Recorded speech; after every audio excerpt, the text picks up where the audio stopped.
Oi, aqui eu falo com a Natália Becker, que é doutoranda em Psicologia pela Universidade Federal do Rio Grande do Sul e estuda dificuldade de leitura, que se chama dislexia, e como ela é processada pelo cérebro. Natália, fala pra gente, como a gente processa a leitura?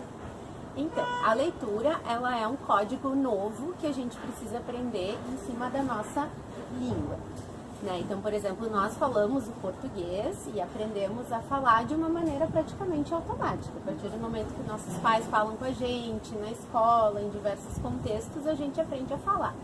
Quando a gente vai aprender a ler, a gente precisa então aprender um código escrito e transformar esse código escrito em sons da língua que a gente já conhece.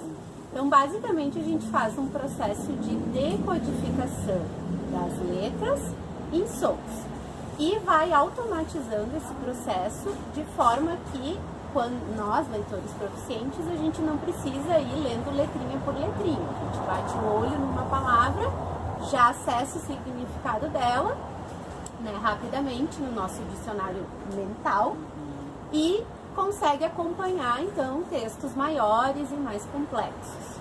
E no cérebro, como a gente processa a leitura? Bom, no cérebro a gente tem algumas estruturas que já vêm sendo bastante estudadas e associadas, né, à leitura, que também estão relacionadas, né, à linguagem. A gente sabe que a gente faz mais ativações, né, no hemisfério esquerdo, e usualmente crianças que têm dificuldade de leitura compensam um pouco ativando o hemisfério direito, né, o que não é tão comum. E regiões então associadas à parte mais occipital, onde a gente vai ter esse acesso do processamento visual, né, com partes então pareto frontais, onde a gente faz esse circuito e pegando também o lobo temporal, então, para poder fazer esse circuito entre o estímulo visual que eu vejo, acesso ao significado que está lá na minha memória e a parte da linguagem mais parieto frontal, que é onde eu vou então processar de fato as letras e os sons.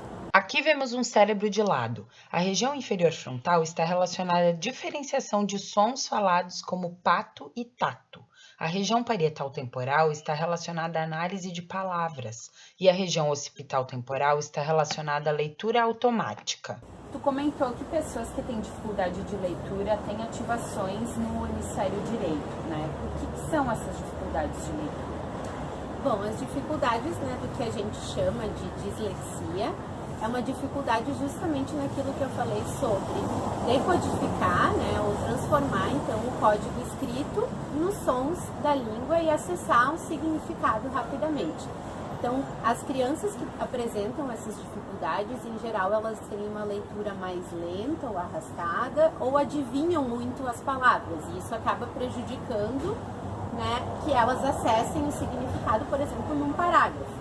Além da memória de trabalho delas, ou seja, quanto eu consigo estocar conhecimentos enquanto eu estou lendo algo e ao mesmo tempo juntar com o que eu vou ler posteriormente. Então eu preciso lembrar daquilo que eu li primeiro, manter aquele contexto enquanto eu leio a frase seguinte para criar um sentido. Então essas crianças também apresentam dificuldade.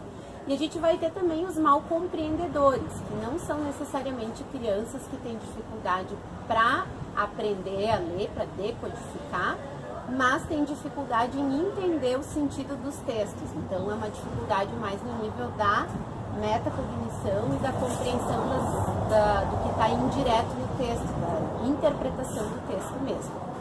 E ainda a gente tem crianças que apresentam comorbidades, ou seja, elas apresentam, além de um transtorno específico de aprendizagem da leitura, elas apresentam também um quadro que a gente chama de descalculia, que é dificuldade no processamento numérico, ou seja, na parte da matemática, de automatizar a tabuada. E, além disso, a gente pode ter também crianças que têm comorbidade com transtorno de déficit de atenção e hiperatividade, que também acaba piorando um pouco mais as dificuldades acadêmicas. A gente tem que pensar que esse perfil comórbido de dificuldade de leitura e matemática, leitura e TDAH, ele é na faixa de 15 a 20%, 25% das crianças. Então, é uma faixa bem alta. Tu tem alguma dica para evitar que essas dificuldades aconteçam?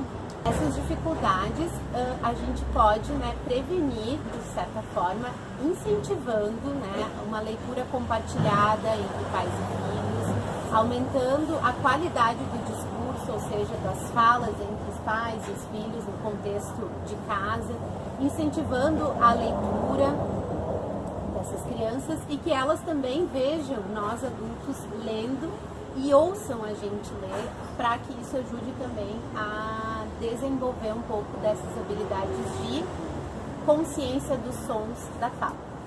Inscreva-se no canal e acompanhe os vídeos. Um beijo e até logo!